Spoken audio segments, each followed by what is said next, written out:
Welcome to Mr. R's art class. Don't forget to like, subscribe, and turn on notifications. Thumbs, subs, and ring that bell.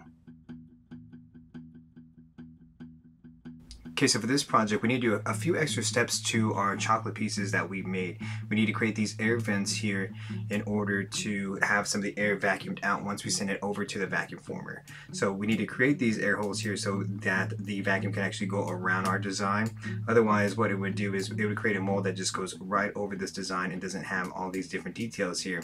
So we need to create these air vents that go all the way through our chocolate pieces.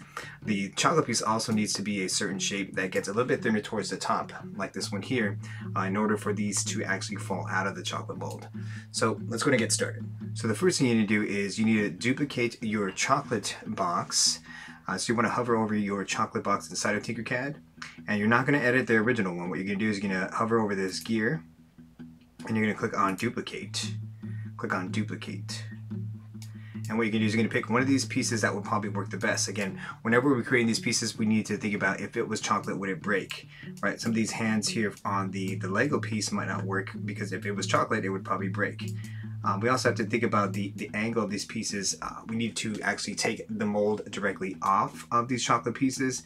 And if we were to take the mold off of this Lego piece, the back of the head would probably come off, or this whole head piece of the Lego would actually come off and it would get stuck in the mold if it doesn't break off. So I'm probably going to go with this screen mask here.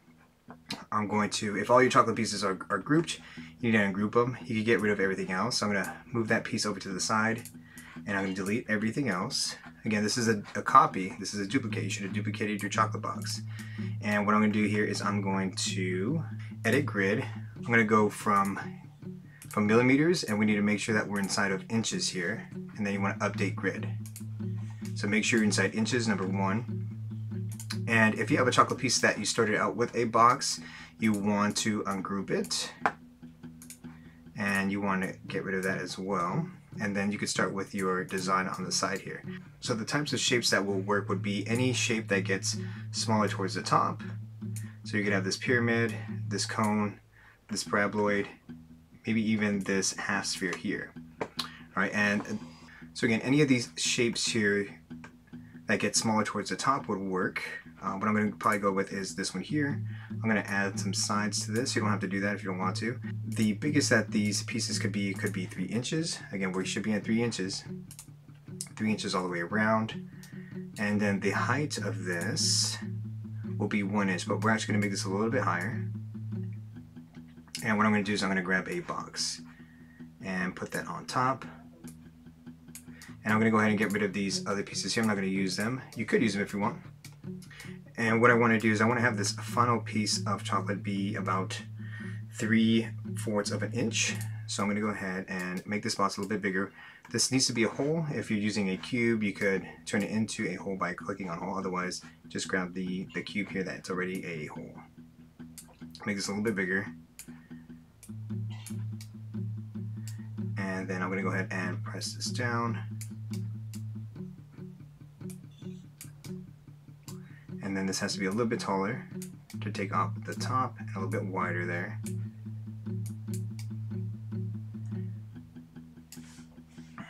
And then I'm going to go ahead and apply this. So this box, this width of this box is 2 1/4. You can probably do 2 1/4. 2.25 in decimals. And then let's get a rough estimate of what this cone was. So if you wanted to duplicate the shape, you can. So this cone was 3 by 3, and the height of this was 2 1/8. So it was in decimals, it would be 2 125. So 2.125 for the cone, and then bring it out of the box. So I'm going to go ahead and combine these two shapes. And there's my chocolate piece. Now let me check the height of that. So that is actually 3/4 of an inch. And what I'm going to do is I'm going to bring my design over, and I'm going to make this 1 inch height. Again, this is in 1 inches. I'm going to push this down to the bottom. So if you see there, you have these numbers that are representing the distance that my design was from the work plane. So now it's at the very bottom. And what I'm going to do is I'm going to go ahead and align these. I'm going to click on this middle one here, and I'm going to try to center my design. And this could get pretty close to the side here. I'm going to hold down Shift and then grab a corner of my design.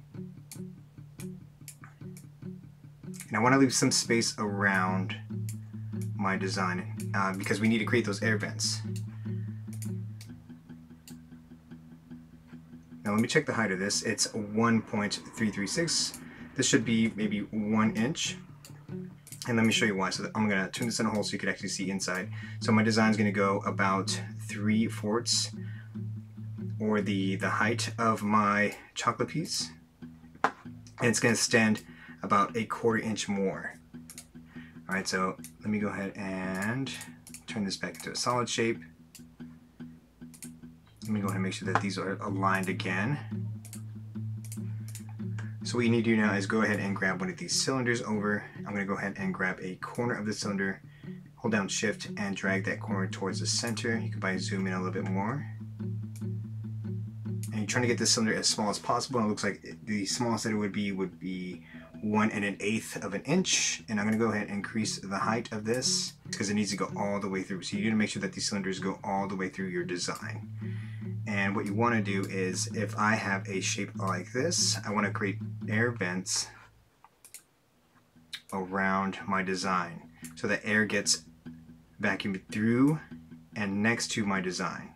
Otherwise, what's going to happen is that you're going to have a piece of plastic that just runs around the shape of the screen mask. So I'm going to put one there. And you can just copy and paste. So Control C and Control V, or you could use the duplicate button here. And I'm going to spread these around my design. I'm going to click on duplicate. And since this is a symmetrical design, you want to make sure that your air vents are symmetrical as well, or as close to symmetrical. And you want to get as close as possible to your design. If they're kind of jumping around, you want to go snap grid and go to the lowest. Again, we're in inches, so it's going to be 1/64. And then I'll let you snap these pieces a little bit closer to your design. Alright, so let me zoom out, put that one a little bit closer, duplicate. I could probably put one there.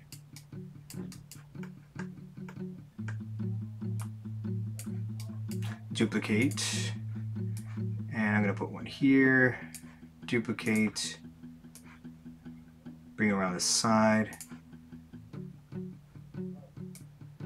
put one in the middle there, and again I'm just kind of guessing of where I could put these, but at the same time you're trying to think of where air needs to be vacuumed in order to go all the way around your design.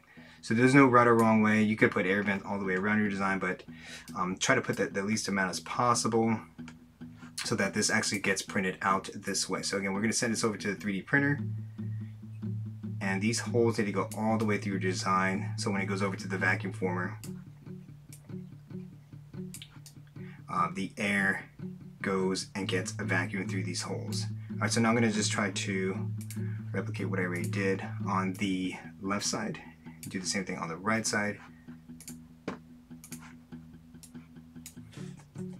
Again, no right or wrong way. Depending on whatever your design is, it's going to be different. You're going to place your air vents in different areas depending on what your design was. And these might be enough air vents here for this design. So what you have to do is make sure that you select everything and you group everything. And those air vents need to go all the way through. So you could peek through the bottom of your design just to check, just to make sure. And then you would export this as an STL. And that's going to go over to your downloads folder, and you would attach that to the chocolate box project so I could 3D print this. So again, the reason why we did this project is so you could create air vents around your design so that this chocolate piece actually falls out of the chocolate mold once we make it and send it over to the vacuum former, and so that your design actually comes out correctly as if it was chocolate, right? So when you're making your pieces, make sure you're designing them first of all and pretending that they are chocolate, and if it was chocolate, would it break? So if you have any questions of how to duplicate your file from your original chocolate box, or maybe you need some suggestions of where to place your air vents or the height and distance of your chocolate piece, go ahead and let me know. Thank you for watching the video. Don't forget to like, subscribe, and turn on notifications. And feel free to watch any of the other related videos.